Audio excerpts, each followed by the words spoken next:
Hi guys, welcome to మోక్ష vlogs. ఈరోజు vlog వచ్చేసి గులాబ్ జామ్ చేస్తున్నాం.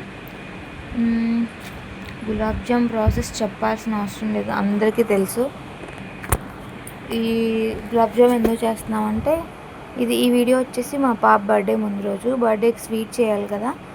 సో అందుకని బర్త్డే ముందు రోజు నైట్ గులాబ్ జామ్ రెడీ చేసాము.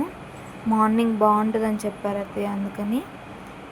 సో ఉండలైతే మా మామయ్య చుడతారు, ఎందుకంటే నీట్గా వస్తాయి గుండ్రంగా.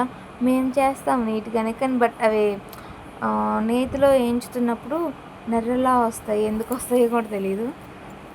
కొంతమంది ఆయిల్లో చేసుకుంటారు, కొంతమంది నేతితోనే చేసుకుంటారు. షుగర్ అయితే ముందుగానే వాటర్లో పాకం టైప్ చేసి పక్కన పెట్టేసి, ఇక్కడ ఇవి ఫ్రై అవ్వగానే ఆ పాకంలో పెట్టేస్తుంది అత్తయ్య. మీలో ఎంతమందికి స్వీట్ అంటే ఇష్టం? నాకైతే అస్సలు ఇష్టం ఉండదు స్వీట్ అంటే, కానీ మా ఇంట్లో అందరూ బాగా ఇంట్రెస్ట్గా తింటారు, మా హస్బెండ్, మా పాప.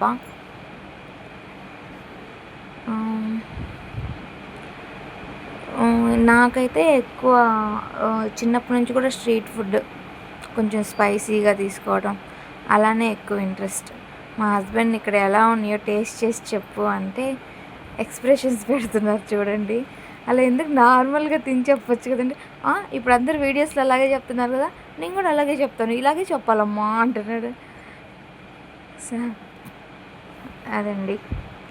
ఓకే గాయ్స్, ఈ వీడియో నచ్చితే లైక్, షేర్, సబ్స్క్రైబ్. బాయ్.